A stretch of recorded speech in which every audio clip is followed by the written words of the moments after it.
La bonne duchesse. Au début de mars 1499, Jeanne arriva aux portes de la ville de Bourges, dont elle devenait duchesse souveraine. Les cloches de toutes les églises sonnaient depuis le matin.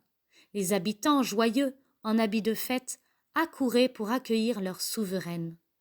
La duchesse, en cortège, se rend d'abord à la cathédrale, où elle supplie Dieu de l'aider à réaliser tout ce qu'elle désire accomplir pour sa gloire. Puis, elle se dirige vers sa nouvelle demeure. Le château des ducs de Berry semblait une forteresse avec ses énormes murailles. Bâti sur les remparts, il dominait la campagne, et ses grandes salles étaient magnifiques. Jeanne a résolu de travailler de toutes ses forces au bonheur de ses sujets. Elle y réussira si bien que le peuple reconnaissant ne la nommera que la bonne duchesse. La manière si sage dont elle administre son duché et y rend la justice restera longtemps dans le souvenir des habitants du Berry. À l'intérieur de sa maison, tout est réglé. La duchesse veille comme une mère sur ses domestiques. Eux, se sentant aimés, la servent avec joie et contentement. Le parfum de sa sainteté semble pénétrer tous ceux qui approchent la bonne duchesse. L'ordre et la paix règnent autour d'elle avec la charité. Pour elle, rien qui rappelle le luxe de la cour. Ses vêtements sont simples, sa table frugale. Lui sert-on un plat recherché? Elle n'y veut pas toucher et commande qu'on le porte aux pauvres. Maintenant qu'elle est libre, Jeanne passe en prière de longues heures, parfois une partie des nuits. Elle jeûne souvent, s'inflige de dures pénitences. Dans la partie la plus solitaire de son parc, sous de grands arbres, elle a fait élever un calvaire. Là, au pied de la croix, elle médite longuement sur l'amour du Sauveur, le suppliant de pardonner aux pécheurs. La sainte duchesse consacre une partie de son temps aux pauvres, aux malades qu'elle soigne elle-même. En l'année 1499, la peste éclate dans la ville de Bourges, y causant d'effrayants ravages. Jeanne prodigue ses soins aux pestiférés, soutenant par son exemple le courage de ceux qui se dévouent avec elle. Agenouillée devant les malades, sur leurs plaies répugnantes, elle applique avec une douceur extrême les pommades qu'elle fait composer par un médecin. Mais les pauvres gens assurent que le simple toucher de leur souveraine les guérit plus efficacement que les savants remèdes. Durant les instants où elle se penche tendrement sur la misère des corps, Jeanne s'occupe aussi des âmes. Elle parle de Dieu, de son amour, et les aide à se réconcilier avec lui.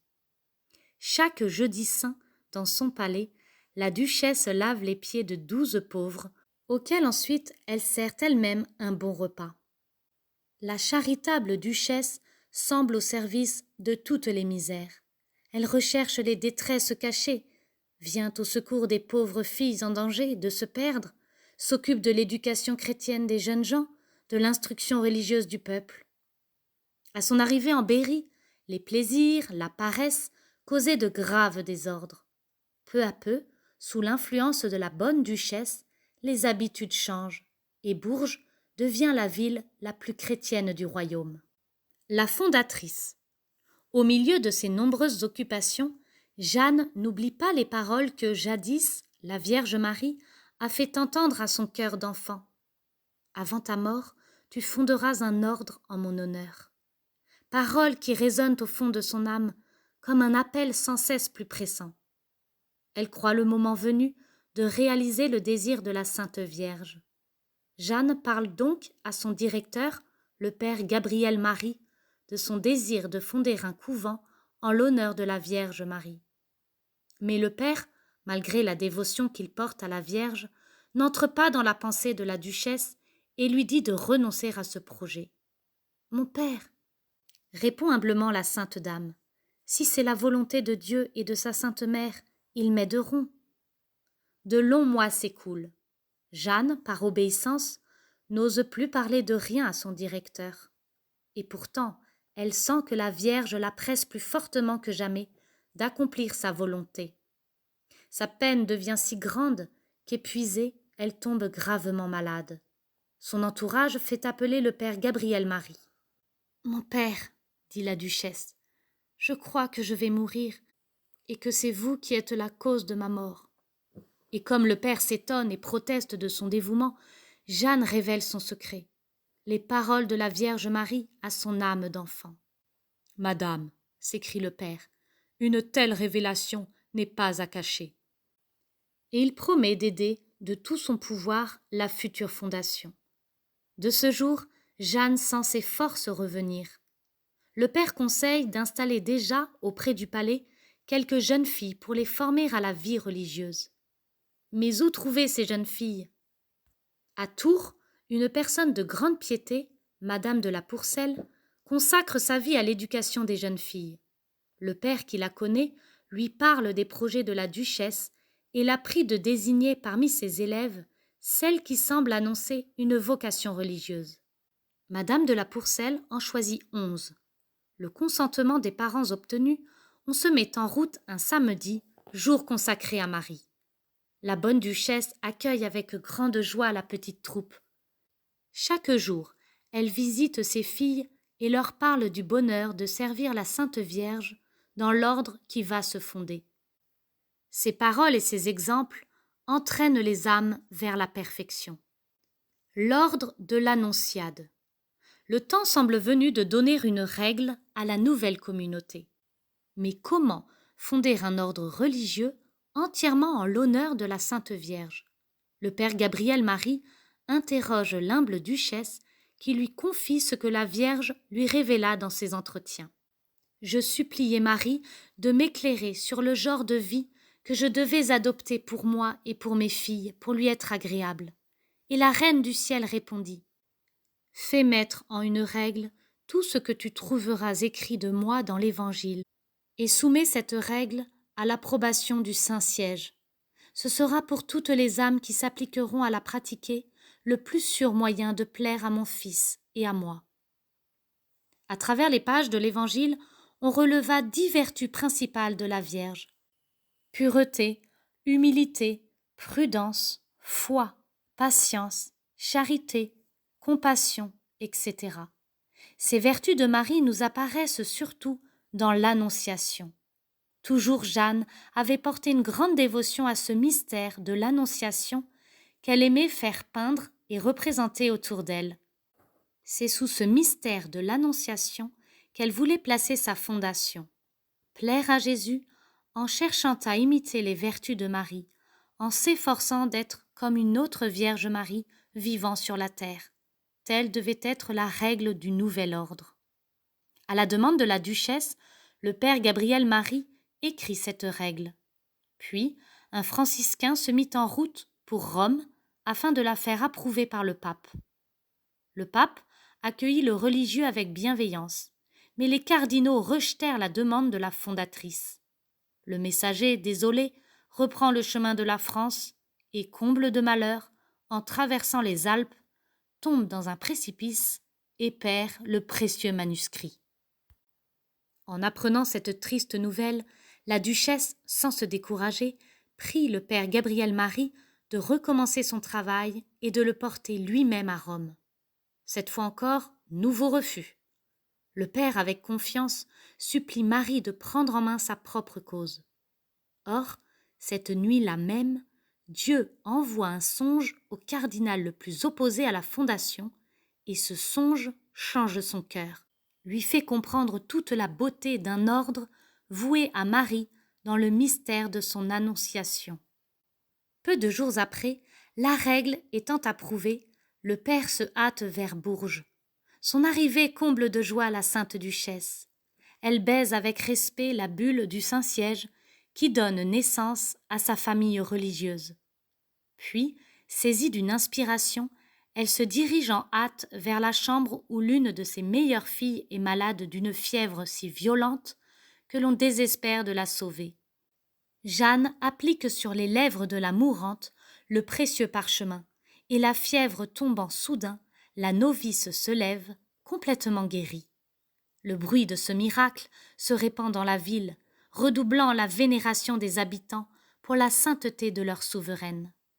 Dès lors, la duchesse s'occupe activement de la construction du monastère de l'Annonciation. Elle achète un beau terrain près de son palais et les travaux sont menés avec ardeur. En même temps, la duchesse aide ses filles à imiter toujours mieux les vertus de la Sainte Vierge pour plaire à Jésus. Par-dessus tout, elle veut que la charité règne dans le futur couvent et ne cesse de répéter aux sœurs « Aimez-vous les unes les autres ». Elle décide aussi de donner à ses filles un costume religieux. Robe couleur de cendre pour rappeler la pénitence, scapulaire écarlate en souvenir du sang de la Passion, manteau blanc qui signifie pureté, charité, enfin au cou, ruban bleu et médaille de la Vierge à laquelle elles sont consacrées. La duchesse veut elle-même revêtir cet habit et prononcer des vœux, cherchant tout en gouvernant son duché à pratiquer le plus possible les vertus religieuses. Le 21 novembre 1504, Jeanne, après avoir passé la nuit en prière, se rend en grand cortège au nouveau monastère dont ses filles vont prendre possession. Puis, dans l'église pleine de monde, la fondatrice se lève et à haute voix offre à Dieu et à la Vierge Marie ce couvent de l'Annonciation qu'elle a fait construire en leur honneur. Messagère de paix. Jeanne a donc accompli le désir de la Vierge et fondé l'ordre de l'Annonciade. Mais dans son ardent amour pour Marie, elle rêve de la faire prier par toutes les âmes. Dans ce but, elle compose un petit chapelet de 10 grains en l'honneur des 10 vertus de la Vierge. Le pape, ayant encouragé cette dévotion, l'usage de la dizaine d'Ave se répand rapidement parmi les chrétiens. Ce n'est pas encore assez. La duchesse qui a tant souffert des guerres civiles, des discordes, ne cesse de prier pour la paix du royaume de France et souhaite étendre au monde entier ce grand bienfait de la paix. Elle sait que la paix ne se trouve que dans l'amour du Christ en qui tous les hommes sont frères. Durant de longues heures que Jeanne passe en prière, la Vierge Marie daigne instruire elle-même sa chère fille. Un jour, elle lui dit « Dans tes conversations, tu dois être bonne envers tout le monde et t'appliquer à faire régner la paix entre ceux avec qui tu vivras. » Ces paroles sont une lumière pour la Sainte Dame et l'amènent à fonder une association qui prendra le nom d'Ordre de la Paix et que le pape approuve bien volontiers. Toutes les personnes qui désirent appartenir à l'Ordre de la Paix s'engagent à n'avoir dans leur cœur ni haine, ni rancune contre qui que ce soit, à ne jamais dire de mal de personne, à travailler pour mettre la paix entre tous ceux qui pourraient être en dispute. Enfin, réciter un petit chapelet, prier pour le pape et la paix de l'Église. Si chacun suivait ces consignes, la paix ne régnerait-elle pas dans le monde ? La Sainte Mort. La duchesse éprouvait une joie profonde en voyant approuver par le pape tout ce que la Vierge lui avait inspiré pour la gloire de Dieu. Sa piété toujours plus vive, la ferveur de ses communions frappe ses filles. Le Seigneur comble l'humble femme de ses grâces.